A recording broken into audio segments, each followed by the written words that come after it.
Over $20,000. That's how much this 1999 KX250 Splitfire build cost. My name is Greg Hitchko, guys, and over the next 20 minutes, I'm gonna be walking you through the entire rebuild process from teardown, engine, suspension, all the Pro Circuit, air-specific parts, carbon fiber, etc. Stay tuned. So it all started with me finding this mint condition 1999 KX250. The only things that weren't OEM on the bike were the ODI bars, rear sprocket, and rear tire. Other than that, it was mint OEM condition. Oh yeah, and the carb hoses. I told my wife that this was going to be a bike that I was just going to ride and not build. I made some small changes like a Guts tall firm seat foam and gripper seat cover, the JSV comb pipe, the purple Renthal bars, and rode it like that. But searching on the Vital MX forum one day, I came across these Pro Circuit triple clamps, and the rest is history. I went down a deep, dark rabbit hole of searching for aero-specific Pro Circuit parts. Let's dive right into the teardown of the 99 KX250. It's one of those things where it looks great on the outside, but the more you dive into it, the dirtier and grimier it is. It wasn't terrible, but that's to be expected with a 25-year-old bike. The only issue I had was with this shroud bolt that goes into the tank here. The bolt got kind of seized up in the nut a little bit, which is a common issue on these Cowies, but I was able to fix that for the rebuild, and that was really the only issue that I had with tearing this bike down. But sit back, relax, and enjoy the teardown.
Time to get that engine torn down and rebuilt next. Probably one of my most fun parts of a dirt bike build. It can also be very stressful as well. If you're watching this video and you're anything like me and find satisfaction in completing the job yourself, as well as saving a little bit of money, I've got a step-by-step tutorial on my channel of the teardown process as well as the rebuild process for this KX250 engine. I also got another video where I compile all the necessary tools that you'll need to complete the engine rebuild without a problem. So with a little patience and the manual and the video series, there should be no reason why you yourself can't rebuild your own KX250 engine.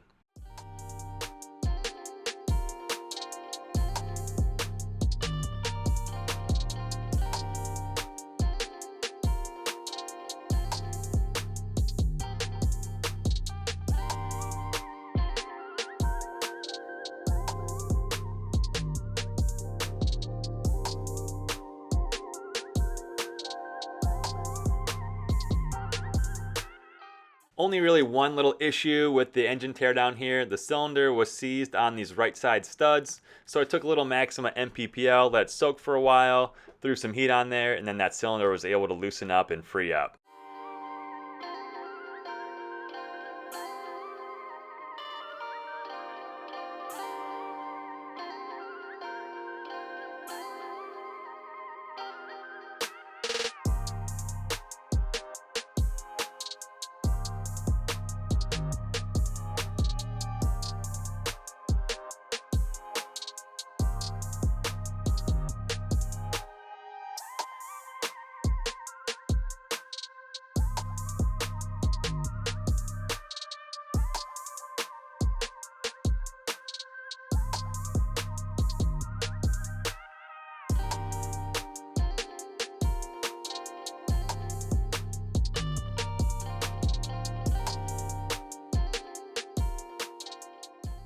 I actually forgot that the main bearing stuck to the crank when we got it out of the case, so I just needed to buy a separate bearing puller to pop that bearing off of the crankshaft.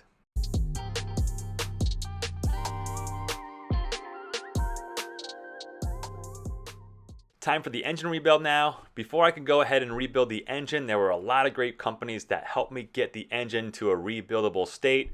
You saw the ProAx connecting rod, that's made in Japan, so high quality. I sent that along with the crank to Millennium Technologies for them to completely rebuild the crank back to brand new. I also sent the cylinder to Millennium Technologies for new Nicosil plating. I included the Wiseco piston when I sent the cylinder as well, so Millennium Technologies could match the piston to cylinder wall clearance, as well as the transmission for their isotropic micro polishing. Basically makes the transmission super smooth, reduces heat in the engine, and overall you get a better shifting experience. Tyler from Motor Resurgence vapor blasted my cases for me along with a bunch of other stuff. If you guys mention my name to Tyler, he'll give you a discount on vapor blasting. Eric from Precision Works coated my ultra rare Pro Circuit clutch cover and ignition cover, as well as inner clutch cover with some tungsten Cerakote. I sent my cylinder to Pro Circuit to have them throw their porting spec on it. I then took it a step further with the help of a gentleman named Harry Foltz, who went through the Team Green Kawasaki Mechanic School. He helped me walk through the process so I could match the sub-exhaust valve ports to the sub-exhaust valves themselves for smoother exhaust flow out of the cylinder. And then I also polished up the whole exhaust port itself. Then we've got a Boyson water pump impeller with a bigger impeller for increased water flow, spec bolt Nickelworks bolt kit for the entire engine rebuild, as well as a billet Henson clutch basket and Henson fibers.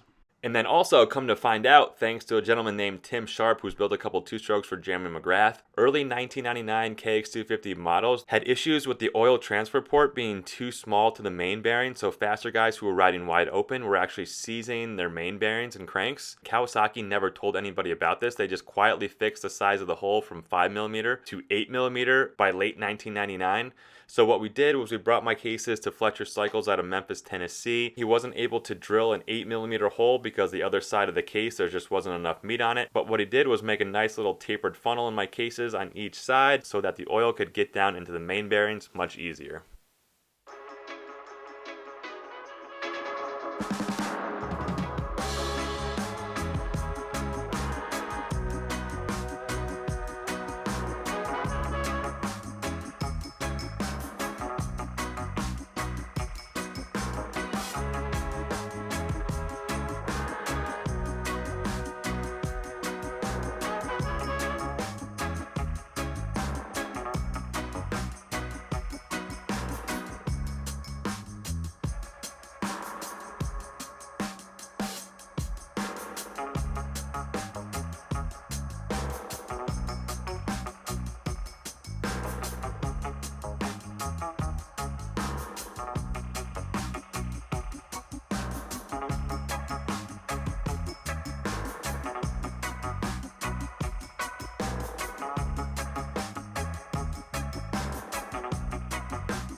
Next up is the suspension. I was able to score a set of Pro Circuit KYB Works Kit forks for the build. These are different than the OEM forks because they have a flat blue anodized fork cap on top. Pro Circuit used these flat blue fork caps so they could raise the forks higher in the triple clamps. during Supercross in tighter tracks. And what's also unique about those caps is that the rebound clicker itself actually screws into the damping rod on the inside of the fork, which just offers more accurate rebound adjustment compared to the stock unit, which doesn't. So I got both the forks and shock completely torn down, and just like my engine rebuild tutorial series, I've got a step-by-step tutorial on how to rebuild these KYB open chamber forks. I'll leave that how-to video linked in my description below. And if you've seen some pictures of the bike already, we've got something special coming for both the fork and the shock a little bit later on in the video.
As I mentioned earlier, that's something special that we did with the fork and shock was send out the tubes for coatings. Eric at Precision Works coated the fork uppers and shock body with a Kashima colored anodize, and then hit the lowers with a TI nitrite blue turquoise color, which came out just absolutely stunning. And then I gathered up all of the internals and sent the tubes and internals over to Pro Circuit so they could valve and spring them, and this is how they came back to me.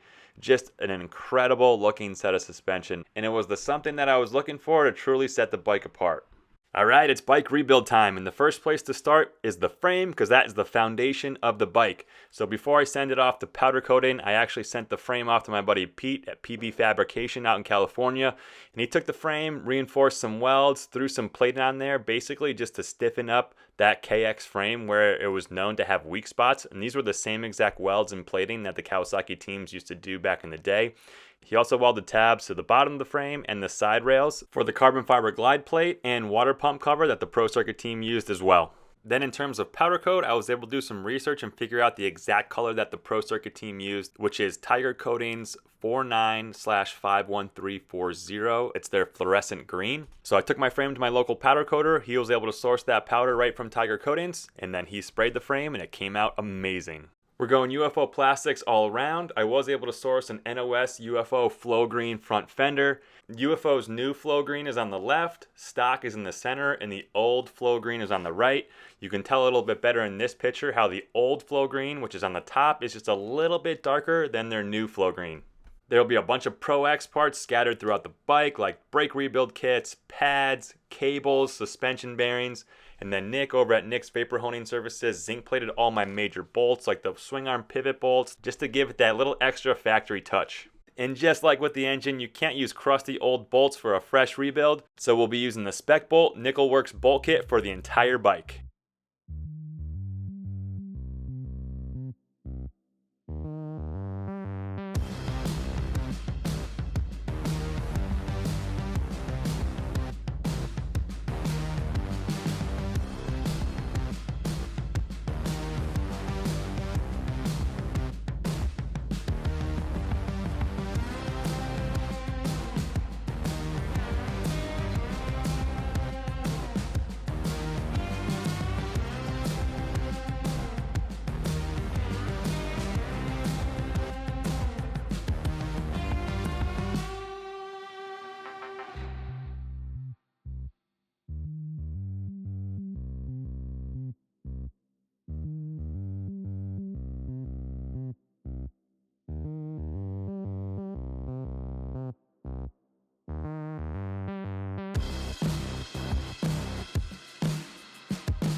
So what's so rad about these hubs is that a company named Metrics Engineering out of the UK was the sole manufacturer of Talon hubs for over 30 years, producing up to 190,000 hubs for Talon per year. They now operate under MVMX and they produce their own hubs, and they still use that same exact expertise to produce these hubs as they did Talon.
So the hardest thing about doing a 1999 Splitfire Kawasaki is finding a seat cover. I was originally going to do an 01 Mike Brown bike because the seat cover is so hard to find. However, my buddy Pete messaged me, said he had one of these 99 seat covers and that I may want to rethink my choice on which way I go with the bike. The story behind the seat cover was that it was actually on Ricky Carmichael's practice bike back in the day. I paid $400 for this thing, which makes me want to puke, but to have some super cool period correct parts on a build like this, that's just what you have to do.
You guys know how it goes with these builds. They literally never end. So since the end of the project, I actually added 2 more period correct parts, which is a factory KYB 1-piece fork and factory KYB 2-piece shock.